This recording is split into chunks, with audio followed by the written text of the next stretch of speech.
بسم الله الرحمن الرحیم الحمد للہ رب العالمین والصلاة والسلام علی رسول اللہ صلی اللہ علیہ وسلم وآلہ وصحبہ اجمعین۔ آغاز کریں گے کتاب شرح مسند امام اعظم رحمۃ اللہ علیہ۔ عنوان ہے باب عدم الکفر اہل الکبائر، اہل کبائر سے کفر لازم نہ آنے کا بیان۔ حدیث نمبر 8۔ ابو حنیفۃ عن ابی الزبیر قال قلت لجابر بن عبد الله ما كنتم تعدون الذنوب شركا قال لا قال أبو سعيد قلت يا رسول الله هل في هذه الأمة ذنب يبلغ الكفر قال لا إلا الشرك بالله تعالى۔ حدیث کا ترجمہ۔ حضرت ابو الزبیر سے مروی ہے، فرماتے ہیں کہ میں نے حضرت جابر بن عبداللہ کو کہا کیا آپ گناہوں کو شرک خیال کرتے تھے؟ تو آپ نے فرمایا نہیں۔ حضرت ابو سعید نے بیان کیا کہ میں نے رسول اللہ صلی اللہ علیہ وسلم سے پوچھا یا رسول اللہ صلی اللہ علیہ وسلم کیا اس امت میں کوئی ایسا گناہ بھی ہے جو حد کفر تک پہنچا دے؟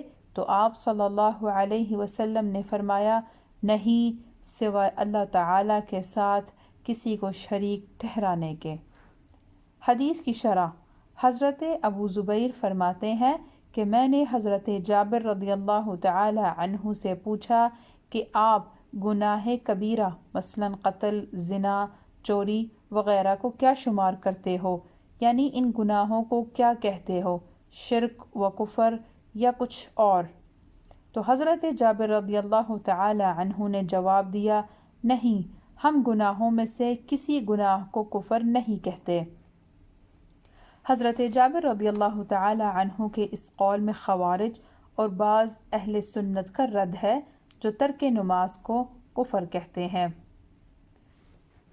حضرت ابو سعید خدری رضی اللہ تعالی عنہ فرماتے ہیں کہ میں نے نبی اکرم صلی اللہ علیہ وسلم سے عرض کی کہ یا رسول اللہ صلی اللہ علیہ وسلم اس امت یعنی امت اجابت میں گناہ کفر کو پہنچ جائے گا؟ تو نبی اکرم صلی اللہ علیہ وسلم نے فرمایا نہیں سوائے اللہ تعالیٰ کے ساتھ شریک ٹھہرانے کے کوئی گناہ کفر تک نہیں پہنچتا۔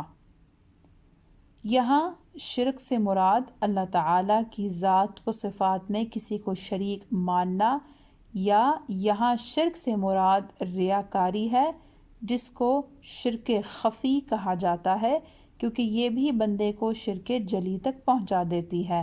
خیال رہے کہ جس طرح اللہ تعالیٰ کی صفات بندوں میں نہیں پائی جاتی، اسی طرح بندوں کی صفات سے اللہ تعالیٰ منزہ و مبرأ ہے۔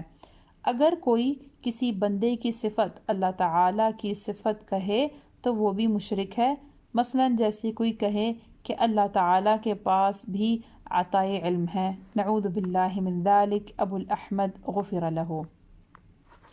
حاشیہ میں ذکر ہے شرح الملا علی القاری رحمۃ اللہ تعالی علیہ علی مسند الامام الاعظم، ذکر اسنادہ عن ابی الزبیر رحمۃ اللہ تعالی علیہ، صفحہ نمبر 163۔